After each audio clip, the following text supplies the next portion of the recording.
sejam todos muito bem-vindos. Chegamos ao episódio número 5 da nossa terceira temporada. Esse é o nosso último episódio dessa temporada, pessoal.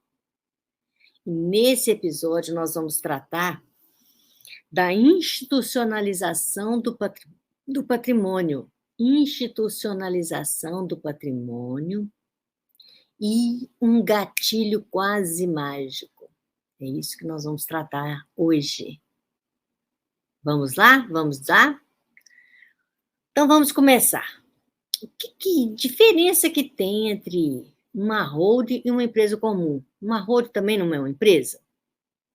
Essa pode ser uma pergunta que você está se fazendo depois do episódio anterior, que nós tratamos da criação da holding através de um CNPJ, que a gente chama de empresa cofre, empresa patrimonial, seja qual for o título mais confortável para você. Essa realmente é uma sociedade que nós criamos e levamos para dentro dela todo o nosso patrimônio.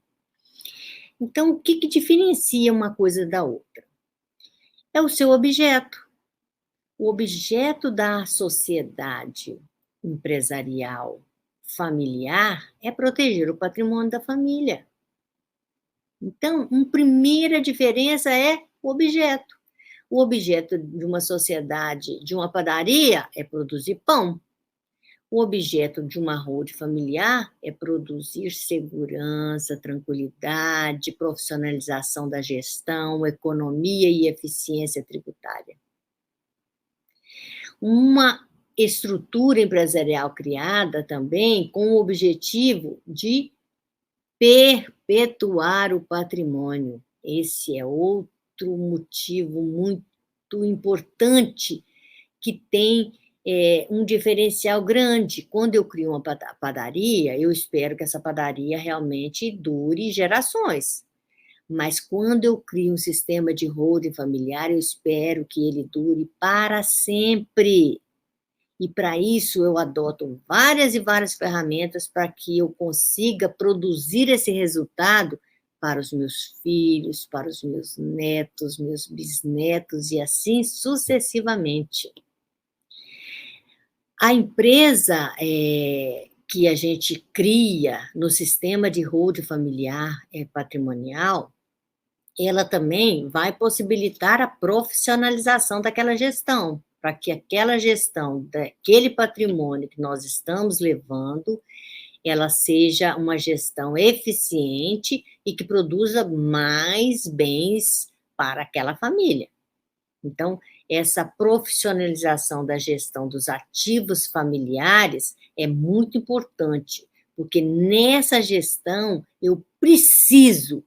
E quando eu implanto o sistema, eu vou fazer, adotando as ferramentas legais, eu vou isolar os riscos da padaria cá no patrimônio que eu estou preservando para as futuras gerações. Então, esse sistema que a gente constrói, ele possibilita que os riscos da padaria não contaminem o patrimônio da família, os riscos de qualquer atividade que a sua família desempenhe, desenvolva. Então, isso é bacana e é muito interessante, que também é uma diferença entre uma empresa familiar e uma empresa comum, tá? E a outra diferença muito grande também é o planejamento sucessório que a gente faz dentro dessa empresa familiar que a gente cria, a gente promove a sucessão desse patrimônio aos nossos herdeiros dentro dessa sociedade, que lá na padaria a gente não tem essa preocupação. A preocupação na padaria é produzir pão, a preocupação na holding patrimonial é perpetuar o patrimônio, é produzir eficiência tributária, é produzir economia na sucessão, que pode chegar até 80% ou mais de economia, é possibilitar a harmonia entre os nossos herdeiros e não ter morosidade para transmitir esse patrimônio. Nós vimos lá atrás, nos outros episódios, falando exatamente que o inventário tem uma média de duração no Brasil de 8 anos. Os nossos filhos não vão passar por essa dor. Então, como que eles não vão passar por essa dor? Quando a gente institucionaliza o patrimônio.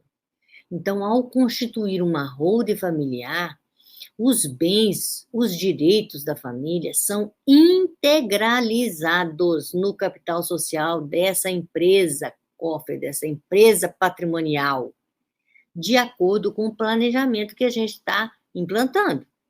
A transferência desses ativos para a holding pode significar ou até mesmo evitar completamente o processo de inventário, caso o patriarca ou a matriarca faleça. Se a gente conseguir levar todo o patrimônio para dentro dessa empresa patrimonial, dessa empresa cofre, não haverá necessidade de inventário. E aí a transmissão, ela é rápida e eficiente. A holding também, ela permite que o proprietário do patrimônio defina antecipadamente como que seus bens serão distribuídos e estabeleça os papéis que os beneficiários, que os nossos herdeiros desempenharão nessa administração. Isso tudo nós podemos fazer através de um documento que se chama Acordo de Sócios. E nesse acordo de sócios, nós pais sentamos com os nossos filhos e juntos nós construímos esse acordo. Juntos nós identificamos qual a atividade que cada herdeiro desempenha e desempenhará com mais eficiência. Qual patrimônio que cada herdeiro, de repente, precisa receber, porque ele já mora no apartamento, o outro já mora numa casa. Isso tudo nós conseguimos ajustar dentro do acordo de sócios.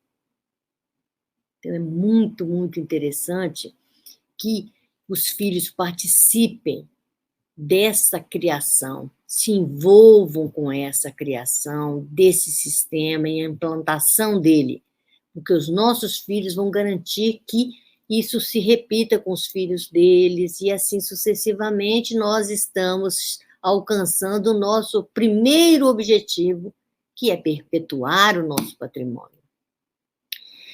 O testamento é diferente da holding, muito diferente. Um testamento, gente, a gente vai ter que dar uma paradinha para falar do testamento, porque o testamento, ele, na verdade, qualquer pessoa pode usar o testamento, qualquer uma, que seja maior de 16 anos e que tenha capacidade civil, ou seja, não tenha problema de entendimento, né? Seja capaz de entender toda a situação. Então, é preciso ter capacidade, é preciso ser maior de 16 anos, e aí tem que também preocupar em não fazer uma doação de totalidade, porque é preciso respeitar a legítima, que é aqueles 50% que a gente precisa necessariamente deixar para os nossos herdeiros.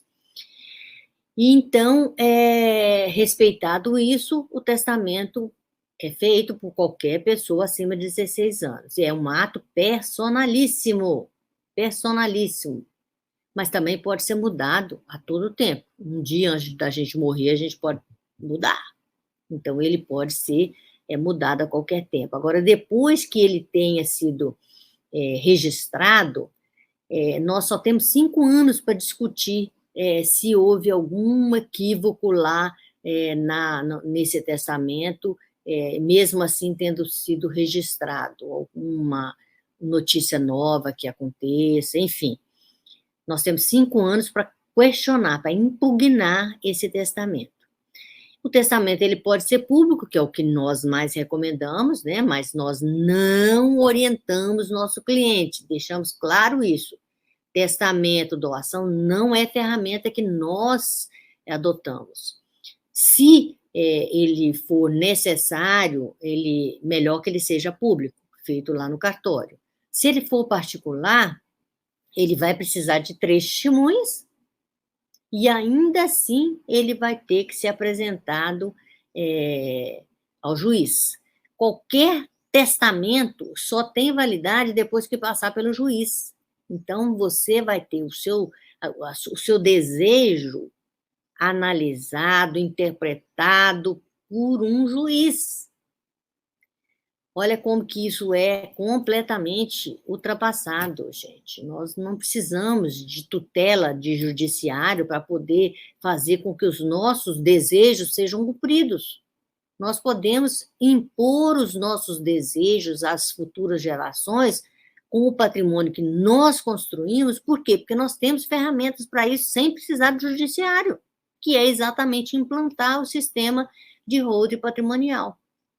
Qualquer tipo de testamento, gente, seja público, seja particular, seja o testamento que você escolha cerrado, aquele que você faz de próprio punho, lacra, entrega lá para o juiz no tabelião, para ele ter validade, depois tem que ser levado ao juiz, enfim. Qualquer desses testamentos vai passar pela interpretação de um juiz.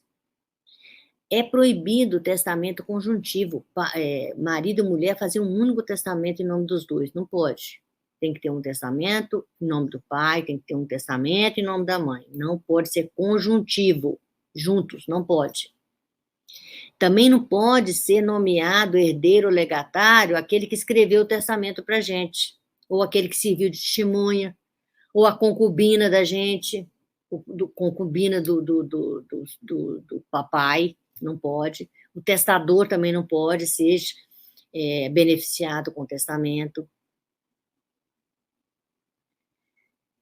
O testamento também pode acontecer em situações especiais, lá na aeronáutica, né? Com foi acometido por alguma doença e vai falecer antes de chegar na Terra. Vai ser registrado no diário de bordo um testamento, se assim for interesse daquele que está falecendo. O militar também, ele vai com duas ou três testemunhas, ele vai por escrito deixar, ou oralmente, com duas ou três testemunhas, em 90 dias, se ele não retornar à Terra, ele morreu em alto mar, ele morreu em trabalho, seja como for, o testamento vai ser implementado. Então, o testamento é uma aberração. Eu entendo que o testamento não deve ser utilizado de forma alguma, porque nós temos muito mais ferramenta indicada, ferramenta eficiente que não seja testamento. Deixar os nossos desejos à interpretação de um juiz é abrir mão do nosso desejo puro na sua essência. Quem sabe dos nossos desejos somos nós. Adotando o sistema de holding patrimonial, lá no acordo de sócios, nós sentamos com os nossos filhos e nós estabelecemos, juntamente com eles, o que é melhor para cada um.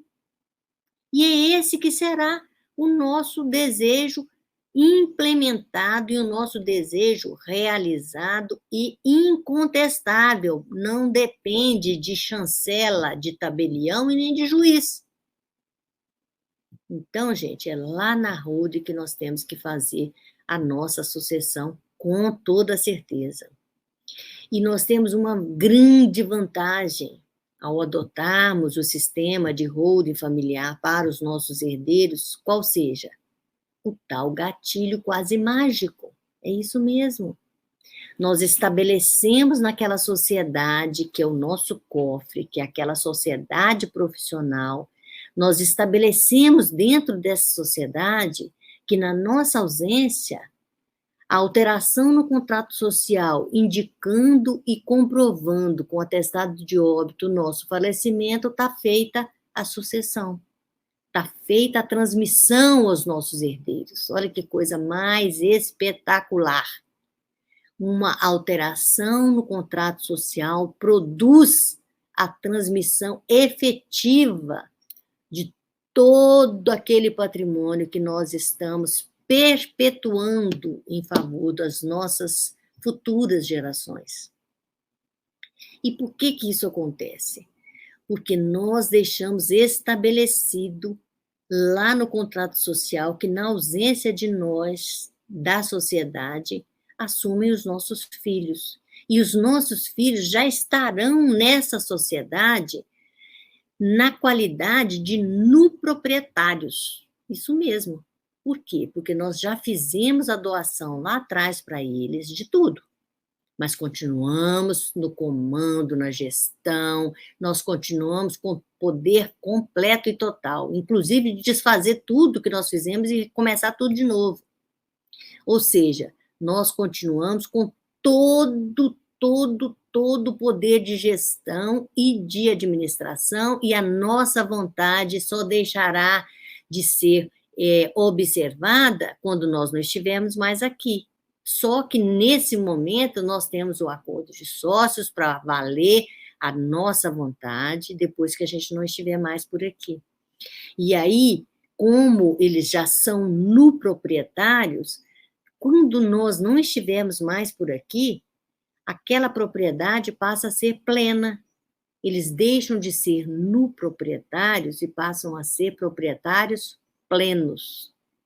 Essa é a mágica que aconteceu, é uma mágica que a lei permite, é uma mágica que nós escolhemos e pensamos no arcabouço jurídico brasileiro para valer as nossas vontades, para valer a nossa vontade em vida e depois de não estarmos mais aqui. Então, é adotado o sistema de rede familiar para todos esses benefícios. Todos esses benefícios visam, ao final, perpetuar o nosso patrimônio com muita eficiência. E nós temos que lembrar, pessoal, que se a gente não adota o sistema, ele absorve, ele consome até 40% do nosso patrimônio.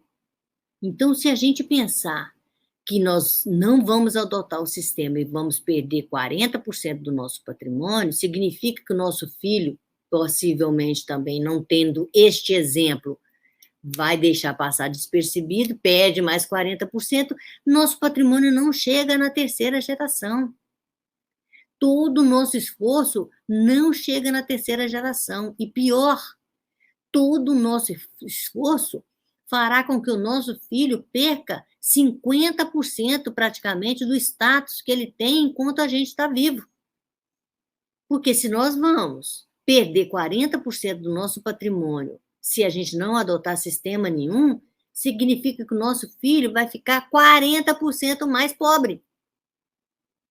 Isso, pessoal, dependendo do patrimônio de cada família, é a mudança do paraíso para o inferno. É a mudança do bairro para a periferia. Isso mesmo. Então, o sistema de holding familiar é a opção mais indicada para a família e para pais inteligentes e antenados. E eu sei que se você está comigo nesse 5º episódio é porque você é preocupado e que você, aos seus herdeiros, isso não vai acontecer, você não vai permitir. E eu só tenho que te dizer que, juntos, nós vamos garantir que o nosso patrimônio seja perpétuo. É isso mesmo. CPF morre, mas CNPJ é eterno.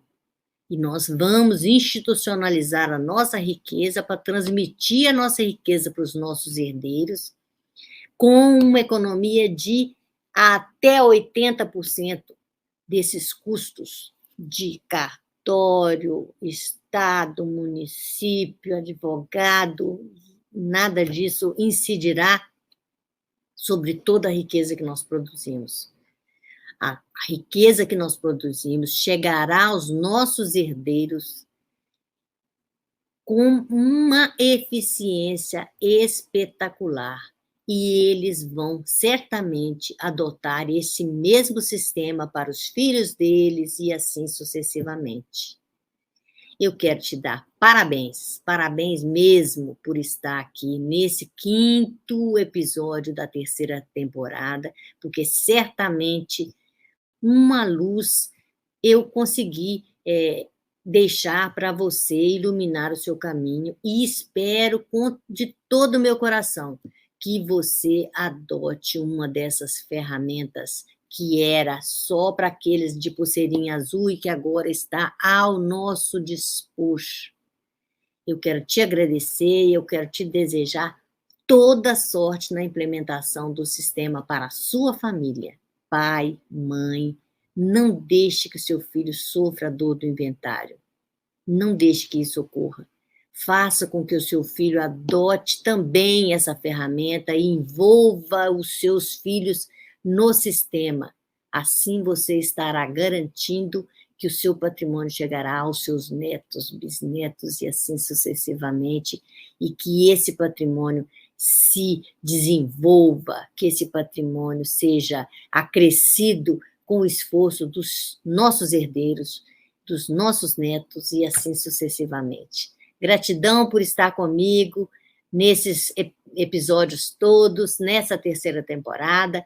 Deixe o seu like no nosso canal, compartilhe para outras famílias conhecerem essa ferramenta, indique para as redes sociais que esse é um tema importante para você, importante para os seus amigos, para os seus familiares, e assim você estará nos ajudando e nós chegaremos aos rincões desse Brasil.